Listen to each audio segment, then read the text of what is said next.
Now, as many of you folks know, Bonnie, my wife, is a big fan of Disney, which means that I'm a big fan of Disney, or at least I act like one. I play one on TV. But I do enjoy Disney. I do love going down there with her. And, honestly, for me, the best part is kind of going down with her. But one of the things that you kind of find if you go to Disney World, and we had a chance to go this past fall, is that the thing about Disney World is that they've got these kind of incredibly sophisticated kind of rides and experiences. And, I mean, most of those things can be described as nothing less than amazing. And those things are really fun, but I was actually just recently thinking about when I was a kid, particularly a little kid. And for me, being a little kid is like right around the early 1970s, right? So a pretty long time ago.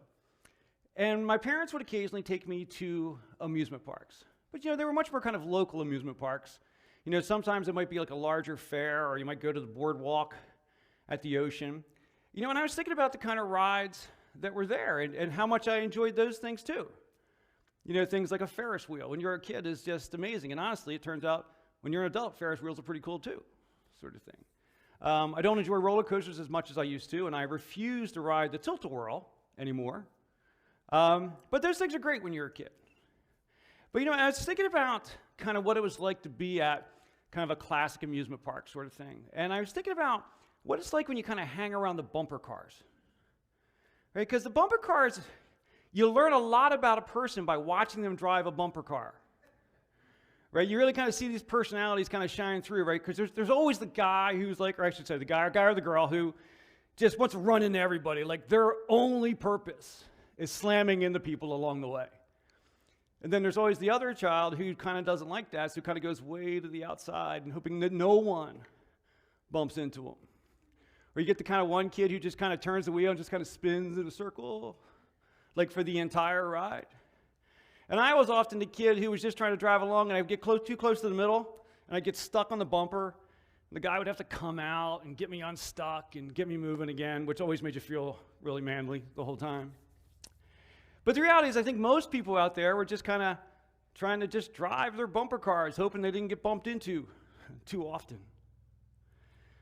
And it occurred to me that those same personalities that are driving bumper cars at 7, 8, 9, 10 years old grow up to be grown-ups. And their personalities probably don't change a whole lot. And so what occurred to me is that life is a lot like riding in a bumper car. Right? That most of us in life are basically just trying to drive along, hoping we don't get bumped into too much. But we keep getting bumped. And something kind of starts to happen, right? Is that at first we're kind of okay, but then you get kind of bumped once you weren't expecting it, and you kind of carry on. But as you get bumped more and more, it starts to affect you. And those bumps can start to change us.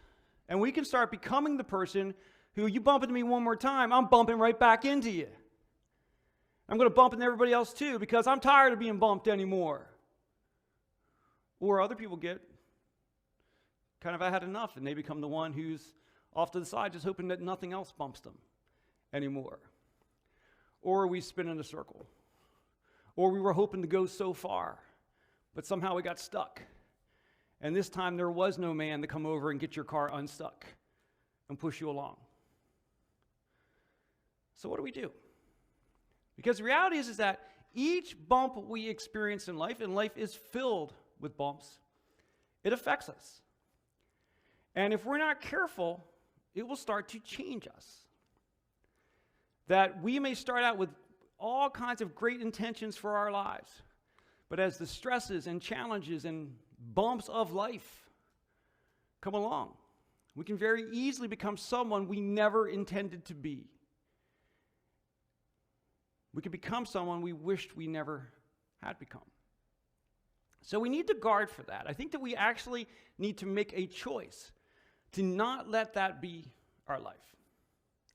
So in this series, that's the sort of thing we're going to talk about. We're going to talk about kind of, how do we prevent that sort of thing? How do we prevent those undesirable changes from happening inside of us? How do we know it's happening? Are there signs that we can look for to say that, I'm kind of starting to change, and I don't want that to happen? How can we see that while it's still time to make a change? Because the reality is that life is bumpy for all of us. Right? We may have different bumps, and certainly some people have more severe bumps along the way than other people do. But ultimately, it's up to us whether those bumps along the way bring out the worst in us or they bring out the best in us. And so this week, as we start off, I want to talk about the issue of staying heart healthy. Now, obviously, you have heard that phrase before, staying heart healthy. But of course, normally, we apply it to our physical hearts. Right? We want to keep our hearts healthy. Why do we want to keep our physical hearts healthy? Well, we know we have a better life if we have a healthy heart. You know, we know that if we take care of ourselves, we can more fully experience life. Now, of course, that's true for our physical heart, but when we talk about our heart, we often refer to our heart not as this thing that's pounding inside our chest, but kind of more of our emotional heart, right? Our inner self, right? I would even say oftentimes when we refer to our heart, we're talking about the truest version of ourselves, right? That you say someone has a lot of heart, right? It's someone who kind of pushes through even when it's really, really challenging, right?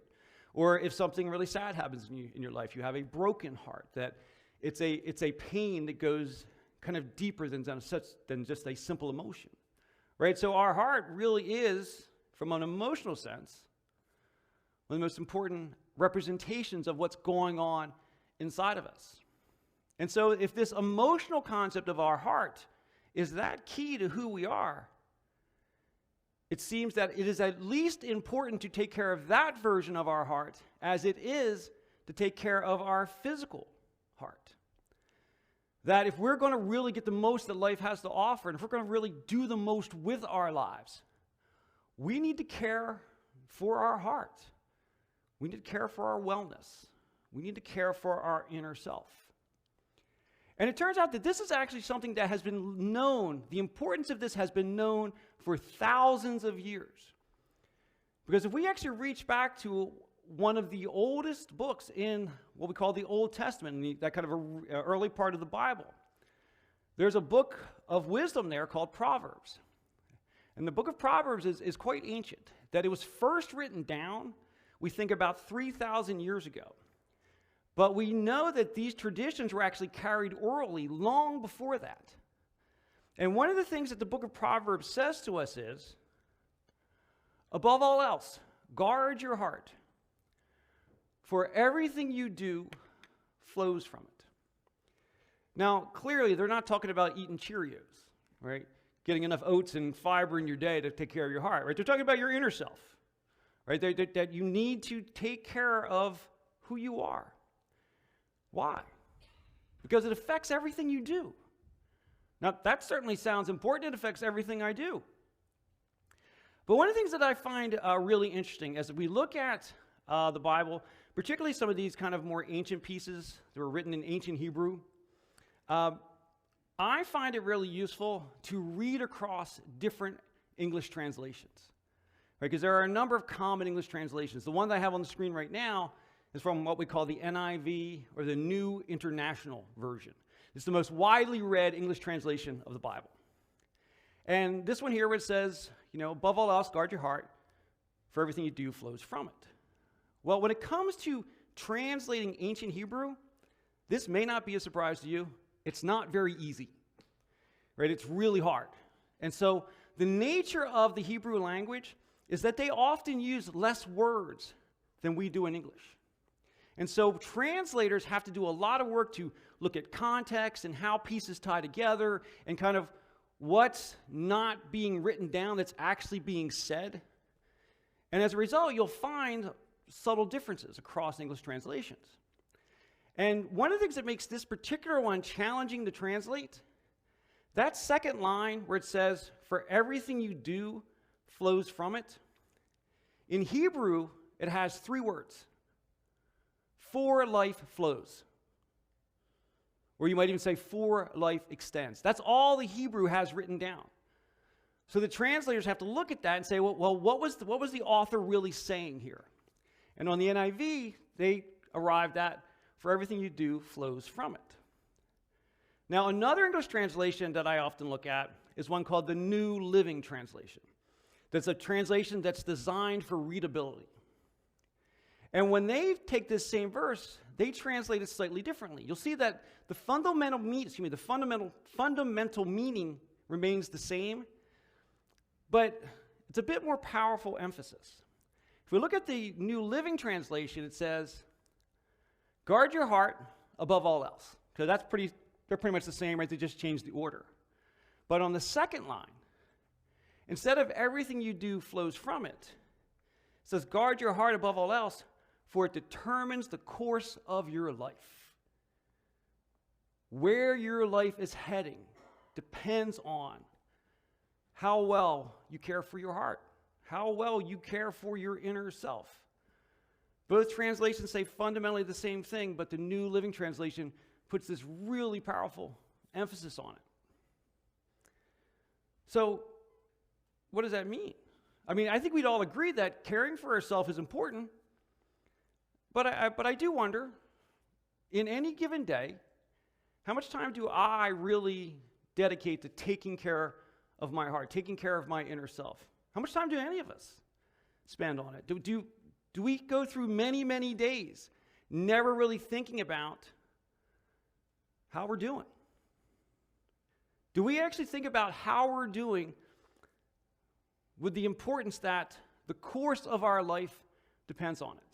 Another thing we might say is that, do we care for ourselves in such a way that we recognize that the direction of our life depends on it? Where we're going to go in life depends on it. Because maybe we have all kinds of intentions about living a really meaningful, impactful life. But are we actually heading in that direction? Because there's a quote from a guy named Andy Stanley. Andy Stanley is a very widely read Christian author. He happens to be the senior pastor at a large church down in Georgia. And he says this: your direction, not your intention, determines your destination. You know, I can intend to go to California. I start driving due south. It don't matter. The direction I'm heading in decides where I end up, no matter where I intend to go. So in this context, how well I care for my inner self, how well I address what's going on inside of me, will dictate the destination of my life. What I do with my life, what we all do with our lives. Then no matter what we intend, no matter how strong our intentions are, no matter how much we really want to make a difference, that unless we are caring for our inner selves, we're not heading in a direction that leads to that. So how do we fix that? I mean, how do we look at our lives and say, hey, am I really caring for my heart enough? Am I doing okay? I mean, how can I know if I'm doing okay? Is there a way to know? Well, it seems that Jesus believes there is. That Jesus actually talks about something we can do that will give us a sense of how well we're caring for our hearts. And he actually says this as part of a much larger sermon that he's giving one day. He's actually, as he says this, he has just chosen the first 12 apostles. And immediately following that, he begins to speak to a large crowd. But the record of it says that as he was doing that, he would look to the apostles while he was speaking. And one of the things he would say was, a good man brings good things out of the good stored up in his heart. An evil man brings evil things out of the evil stored up in his heart. Well, how do we know what's in there? For the mouth speaks what the heart is full of. Jesus says, do you want to know how your heart's doing? Listen to what you say. Listen to how you say it. Are you saying good, positive things? Are you saying harsh things? When you talk to people, are you saying good, positive things about them? When you talk about people, are you saying good, positive things about them? And I don't know if any of us can pass that test 100% of the time. And again, this isn't condemnation, right? I always want to kind of say that very explicitly. This is really just saying, let's check in with ourselves. Let's see how we're doing on this. Because if we find ourselves frequently saying harsh things, things that we regret or things that we have to apologize for, or even if we didn't apologize for them, should we have apologized for them? Or if we often say things about people that we wouldn't want them to know we said about them. We find ourselves frequently blaming others for what's happening in our own lives. Jesus says that's a sign that the condition of our heart may not be so good, that maybe we haven't guarded our hearts as well as we could have. Now, I understand that when this happens, when we have one of these events where we have an outburst or where we say something or we do something, we can be really tempted to say, you know what? That's not me. I was just upset. I was just angry. I was just worked up. I just kind of lost control for a second. But Jesus paints a very different picture than that. Jesus says that those things that are coming out from your heart. That something has gotten inside of you. And we know it's gotten inside of there because it's coming out of us. What has gotten into our hearts is starting to come out of our mouths. Jesus' point is actually a very simple one. What Jesus is saying is that what comes out of us is driven by what's in us. That he invites us to look in ourselves and say, okay, what does the things that I say about what's going on inside of me? What do the things that I say about what's happening inside my heart? And again, I just want to repeat this again. None of this is condemnation. This applies to me as much or more than anybody here. That it's a challenge we all face together. Because I don't know that any of us invest enough in guarding our hearts, taking care of ourselves, checking in with ourselves, evaluating ourselves in an honest way. Not because there's something wrong with us, but instead because we want to be the fullest version of ourselves. Because I think of this as like a checkup, right? For your physical heart, you go to the doctor. What do? They take your blood pressure, right? They take your pulse. If they see something that concerns them, you may have a stress test. Well, this is kind of a stress test for our emotional heart. Well, what are the things that are coming out of us? And I think that one of the things that's really important to recognize is that this is something that is hard to do. To make the decision to do this kind of deep self-evaluation is challenging. And as a result, we're going to have a tendency to want to push it off and deal with it later. I'll deal with it later. But Jesus gives us an indication that it's not really good to put it off. Because as you read through the Gospels, you'll find there are times where Jesus says that someone has a hardened heart. Or you might say they have a calloused heart. And when he says that about someone who will often follow it with, and therefore they don't hear, they don't see. That a calloused heart causes you to not see what's going on around you. It causes you to not see what's going on inside of you. And think about this idea of calluses, right? Why do we get calluses on our hands? Why do we get calluses on our feet? Right? Because there was an irritation of some sort. And we start to build thicker skin. And when you start to build thicker skin, you stop feeling the things you used to feel. That thing that used to hurt and give you a blister, eventually you don't feel anymore. Well, if we let that happen to our hearts, we stop feeling things we used to feel. Our body is adapting to an irritation in the same way that it would do with our hands or feet. That's what our heart is doing if we do not guard our heart and address these things when we find them. Because unless we address the health of our heart, unless we guard our hearts, no matter what our intentions are, the direction and the destination of our lives is probably not going to be what we want it to be. Now, of course, how do we know? So, okay, we know it's coming out, right? We've identified that, our blood pressure was too high, in a sense, right? We looked at the test. We said we're saying things that aren't really good. So now, how do we get to the source of it? How do we fix it? Can we take kind of concrete steps to say that I've observed this behavior in myself, and now I want to try to fix it, but I don't know what to do? Are there steps we can take? Thankfully, I have a 4-point plan for just that reason. And I have a 4-point plan because I need one in my life. And so I think there are 4 questions that we can walk through that will actually help us make that determination. And it involves what I believe is the most useful tool in self-evaluation. And that's journaling, right? You grab a notebook. You don't have to be a fancy notebook. You can literally, school time, you can get them for like 79 cents from Walmart, right? Any notebook. And you write things down in it. You write down what you're dealing with, right? And so the first question I would encourage us to ask ourselves that when we've had an event, when we've had an outburst, we've said something that we go, wow, that doesn't look the way I'd like it to. The first question I would ask myself is, well, what triggered me to say that? In other words, what was the external thing that happened? Was it dealing with a person? Was it an event? Was it a circumstance that came up? So what was the external, what I might say is the trigger, right, to do that? What triggered that and fired it off? So identify that external aspect and write it down. Write down what it is. But that's not the real question. It's an important question, but the deeper question is this one.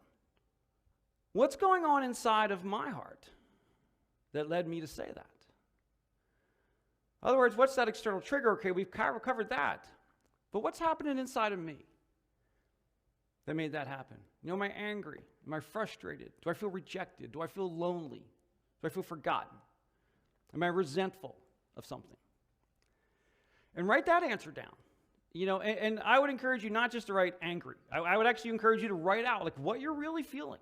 What's really going on inside of you. Actually capture what's going on inside of you. And I will tell you that often you'll sit down and you don't know what to write. But if you start writing, it starts showing up. And you start to realize there are things going on inside of yourself that you were not fully aware of. And it can be hard. It can be hard to be honest with yourself. But give yourself time. It takes practice. But if you do it, it gets easier and you get better clarity and you can kind of get to the bottom of things faster as you do it over time. Right, so that's the what question. What's going on inside my heart that led me to say that? The next question goes a bit deeper. Why is that feeling inside my heart? Right, so I looked at the external trigger. Okay, what was that? What was that? Okay, but then what was happening inside of me was the second question. The third question is, why is it there? What's the real reason that it's there? And you may not even know at first, but if you walk through it, you will begin to discover what's there. And if you're willing to do this repeatedly over time, you will discover more about yourself. And one of the things that I have found is I can have things to me that at first seem very independent. Events that occur, they seem very independent. But as I do this more, I start to see the common factor in it and where my opportunity to change something comes in to make a difference. The last one. So what am I going to do to guard my heart?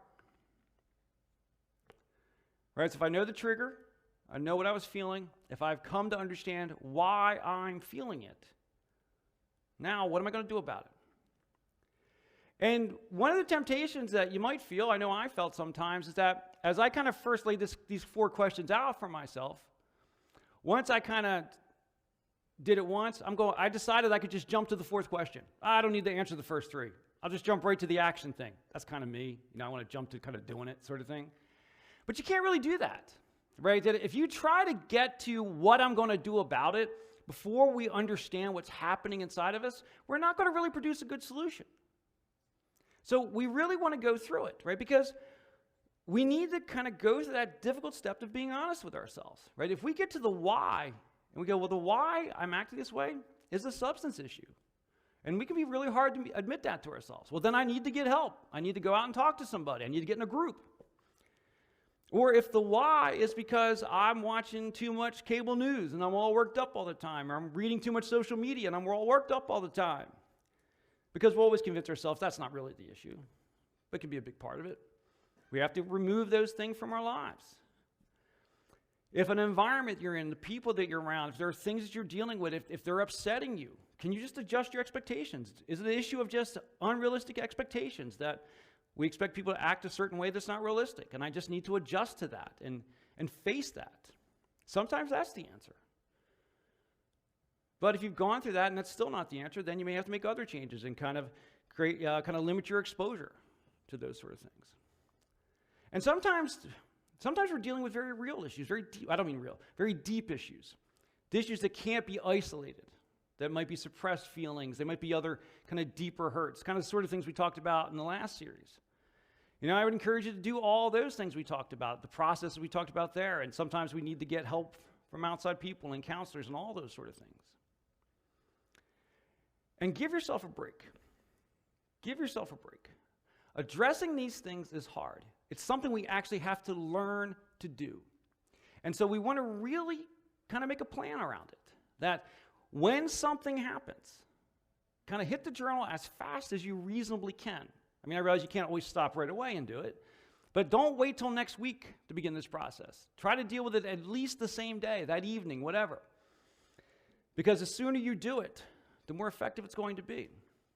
And stay with it. Don't just do it once and go, I've got it all figured out. No offense, but probably not. Right? It takes time. You need to go through it and review it and see how you're doing with the plan that you've laid out for yourself. And is the plan still accurate? Or do you understand more about what was happening? Do all those things. Now, as I kind of prepare to wrap up here, I want to make one last point. That guarding our hearts, this idea of taking care of our inner selves, a big part of that is this kind of individual work. This kind of work of looking at ourselves and acknowledging what's happening and acknowledging what we're dealing with and working through how to get healthier and get better. But it's not something we're really meant to do entirely alone. That it's something that we are, or at least a portion of it, is something that we should be doing together. Right? That particularly as a church family, right? We should be in life together. We should be taking care of each other, right? As a church family, as what's called the body of Christ, we are meant to care for one another.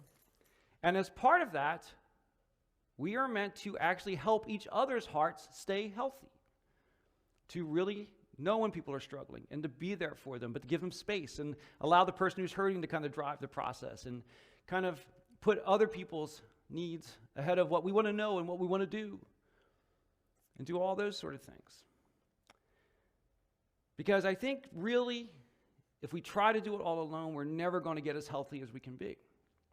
And the Apostle Paul actually talks about how important it is to be, as the body of Christ, as the church, as the local church, to really be taking care of one another. The Apostle Paul puts it like this: let the peace that comes from Christ rule in your hearts. For as members of one body, you are called to live in peace. So he starts out by giving us a kind of another measure of, how healthy our hearts are. Is our heart peaceful? Do we really have a sense of peace inside of us? Because he's going to another step. He's saying that, even if things aren't flowing out of you, you might still be aware that there's stuff going on inside of you that you rather wasn't there. And he says that a key part of that indication of our heart, of our peace within us, is how much we have peace with those around us, especially with our church family. And then once he starts down that road, he starts to give us some things that we can do. He gives us a sense of what we should be thinking. Always be thankful. That a key to having peace is not focusing on what you don't have. We don't find peace by getting angry because somebody gets to do something that I don't get to do, or somebody has something that I don't have, or won't do things the way I want. He says we have peace by acknowledging what we do have and being grateful for what we do have. And really kind of being present as we think about what we have. And then he goes on to say, let the message about Christ in all its richness fill your lives. In other words, embrace the gift of God. A gift from God is the life, death, and resurrection of Jesus. Embrace that, to recognize the presence of Jesus in your life, to trust that he is in this with you, and that through his Holy Spirit there is guidance in this life. Embrace that and trust it to guide your life. And then the last thing here is Paul encourages us to be together and care for one another. Paul says, Teach and counsel each other with all the wisdom Christ gives. Sing psalms and hymns and spiritual songs to God with thankful hearts. In other words, care for one another. Listen to each other. Walk through life together in a real way. And feel emotion together.